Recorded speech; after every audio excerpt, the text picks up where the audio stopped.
ವಿರಾಮದ ಬಳಿಕ ಜಾತಕ ಫಲ ವಿಶೇಷ ಕಾರ್ಯಕ್ರಮಕ್ಕೆ ಮತ್ತೊಮ್ಮೆ ಸ್ವಾಗತ. ಶಾಸ್ತ್ರಿಗಳೇ, ನುಡಿದ 6 ರಾಶಿಗಳ ಫಲಾಫಲ ಹೇಗಿದೆ ತಿಳಿಸ್ಕೊಡೋದಾದ್ರೆ? ತುಲಾ ರಾಶಿಯವರಿಗೆ ಈ ದಿವಸ ನಿಮ್ಮ ರಾಶಿಯಲ್ಲೇ ಮಾಂದಿ ಉದಯಾಗಿದೆ. ಸ್ವಲ್ಪ ಆರೋಗ್ಯದ ಕಡೆ ಗಮನ ಕೊಡಿ. ಕಣ್ಣಿನ ಬಾಧೆ ಸೂಚಿಸ್ತಾ ಇದೆ, ಹುಷಾರು. ಕಣ್ಣುಗಳ ಬಗ್ಗೆ ಎಚ್ಚರ ಇರಲಿ. ಕೆಲಸದಲ್ಲಿ ತುಂಬ ಚೆನ್ನಾಗಿದೆ, ಅನುಕೂಲ ಇದೆ. ಬೌದ್ಧಿಕವಾಗಿಯೂ ಸ್ವಲ್ಪ ಆಲೋಚಿಸಿ ಕೆಲಸ ಮಾಡ್ತೀರಾ. ಯಾವುದಾದ್ರು ಕೆಲಸ ಕೊಟ್ಟರೆ ಸ್ವಲ್ಪ ಯೋಚಿಸ್ತೀರಾ, ಏನು ಮಾಡೋದು, ಹೇಗೆ ಜಾಣ್ಮೆಯಿಂದ ಮಾಡೋದು, ಇದೆಲ್ಲ ಉಂಟಾಗುತ್ತೆ. ಅದೆಲ್ಲ ತಲೆಗೆ ಬುದ್ಧಿಗೆ ಬರುತ್ತೆ. ಇದು ಚೆನ್ನಾಗಿದೆ. ಈ ದಿವಸ ಸಂಗಾತಿಯ ಸಹಕಾರ ಚೆನ್ನಾಗಿರ್ತದೆ, ಆತಂಕ ಬೇಡ. ಪ್ರಾರ್ಥನೆಗೆ ದುರ್ಗಾ ಕವಚ ಅಥವಾ ಆದಿತ್ಯ ಹೃದಯ ಹೇಳ್ಕೊಳ್ಳಿ. ದುರ್ಗಾ ಕವಚ ಒಳ್ಳೆಯದು, ನಿಮ್ಮ ರಾಶಿಗೆ ಅದು ತುಂಬ ಸಹಾಯ ಮಾಡುತ್ತೆ. ವೃಶ್ಚಿಕ ರಾಶಿಯವರಿಗೆ ಕರ್ಮಸ್ಥಾನ ತುಂಬ ಚೆನ್ನಾಗಿದೆ.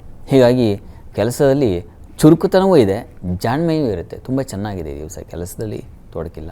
ಆದರೆ ವ್ಯಯ ಇದೆ ರೀ, ವಿಪರೀತವಾದ ಖರ್ಚು ಮಾಡ್ಕೊಂಡ್ಬಿಡ್ತೀರ ಈ ದಿವಸ. ಸ್ವಲ್ಪ ಹುಷಾರು.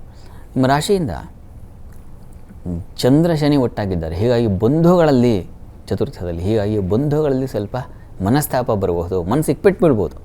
ಅವರೇನು ಹಿಂಗೆ ಅಂದ್ಬಿಟ್ರಲ್ಲ, ನಾನು ಅಷ್ಟು ಸಲಿಗೆ ಅದು ನಿಮಗೆ ತೊಂದರೆ ಮಾಡೋ ಸಾಧ್ಯತೆ ಇರುತ್ತೆ. ಹುಷಾರು. ಈ ದಿವಸ ಉಳಿದ ಹಾಗೆ ಆತಂಕ ಬೇಡ, ಸ್ವಲ್ಪ ಸಹಕಾರವೂ ಇದೆ.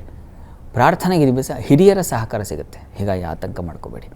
ಪ್ರಾರ್ಥನೆಗೆ ದಿವಸ ನರಸಿಂಹ ಪ್ರಾರ್ಥನೆ ಮಾಡಿ. ಇನ್ನು ಧನುಸ್ಸು ರಾಶಿ, ಧನುರಾಶಿಯವರಿಗೆ ದಿವಸ ಕೆಲಸದಲ್ಲಿ ತುಂಬ ಚೆನ್ನಾಗಿದೆ, ಅನುಕೂಲ ಇರ್ತದೆ. ದೈವ ಸಹಾಯ ಸಿಗುತ್ತೆ. ಮುಖ್ಯವಾಗಿ ಸಹೋದ್ಯೋಗಿಗಳ ಸಹಕಾರ ಇದೆಲ್ಲ ತುಂಬ ಚೆನ್ನಾಗಿದೆ. ವ್ಯಾಪಾರಿಗಳಿಗೆ ಲಾಭದಾಯಕವಾಗಿದೆ. ವಿಶೇಷವಾದ ಅನುಕೂಲ ಉಂಟಾಗುತ್ತೆ, ಸಲಹೆ ಸಿಗುತ್ತೆ, ಒಳ್ಳೆಯ ವರ್ತಮಾನ ಬರುತ್ತೆ ಈ ದಿವಸ. ಮತ್ತು ಈ ದಿವಸ ಸೇವಕರು ಸಹಾಯಕರಿಂದ ಸ್ವಲ್ಪ ಮಟ್ಟಿಗೆ ಅನುಕೂಲವೇ ಉಂಟಾಗುತ್ತೆ. ಆತಂಕ ಬೇಡ. ಈ ದಿವಸದ ಮಟ್ಟಿಗೆ ವಿಷ್ಣು ಪ್ರಾರ್ಥನೆ ಮಾಡಿ, ತುಂಬ ಸಹಕಾರವಾಗುತ್ತೆ.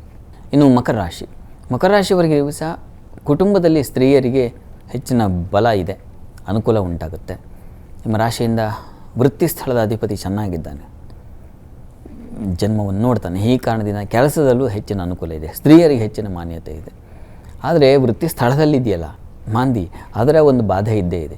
ಈ ಕಾರಣದಿಂದಾಗಿ ನೀವು ಗಣಪತಿಯ ಸನ್ನಿಧಾನಕ್ಕೆ ಹೋಗಿ ಸ್ವಲ್ಪ ಕೆಂಪು ಹೂಗಳನ್ನು ಸಮರ್ಪಣೆ ಮಾಡಿ, ಅನುಕೂಲ ಆಗುತ್ತೆ. ಇನ್ನು ಕುಂಭರಾಶಿ, ಕುಂಭರಾಶಿಯವರಿಗೆ ದಿವಸ ಸ್ವಲ್ಪ ಮಾನಸಿಕವಾಗಿ ಕುಗ್ಗುತ್ತೀರ.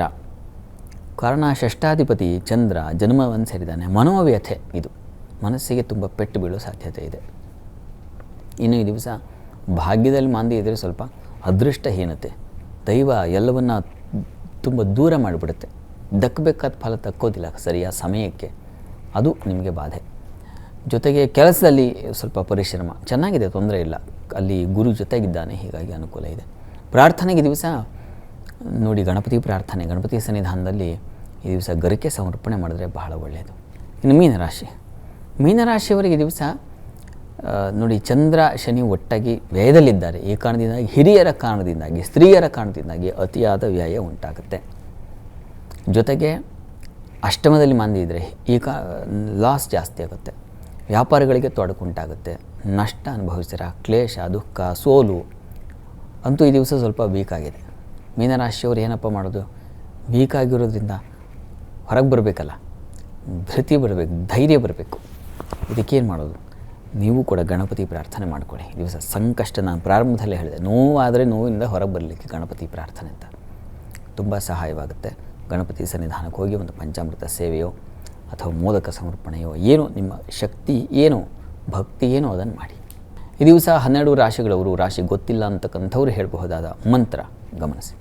ಓಂ ಮಹಾಬಲಾಯ ನಮಃ, ಒಂದು ಗಣಪತಿದೇ ಮಂತ್ರ ಹೇಳ್ಕೊಳ್ಳಿ, ನಿಮಗೂ ಬಲ ಬರುತ್ತೆ. ಈ ದಿನದ ಸಂಚಿಕೆಯಲ್ಲಿ 12 ರಾಶಿಗಳ ಫಲಾಫಲ, ವೀಕ್ಷಕರು ಕಳಿಸಿರುವಂತಹ ಸಂದೇಶಗಳಿಗೆ ಉತ್ತರ, ಪರಿಹಾರ, ಹಾಗೆ ಈ ದಿನದ ಪಂಚಾಂಗದ ವಿಶೇಷತೆಯನ್ನು ತಿಳಿಸಿಕೊಟ್ಟ ಶಾಸ್ತ್ರಿಗಳೇ ಧನ್ಯವಾದಗಳು. ಸರ್ವೇ ಜನಾಃ ಸುಖಿನೋ ಭವಂತು, ಸಮಸ್ತ ಸನ್ಮಂಗಳಾನಿ ಭವಂತು. ಎಲ್ಲರಿಗೂ ಶುಭವಾಗಲಿ. ನೋಡಿದ್ರಲ್ಲ ವೀಕ್ಷಕರೇ, ಇದಾಗಿತ್ತು ಇವತ್ತಿನ ಜಾತಕ ಫಲ ವಿಶೇಷ ಕಾರ್ಯಕ್ರಮ. ನೇರ, ದಿಟ್ಟ, ನಿರಂತರ ಸುದ್ದಿಗಾಗಿ ನೋಡ್ತಾ ಇರಿ ಏಷ್ಯಾನೆಟ್ ಸುವರ್ಣ ನ್ಯೂಸ್.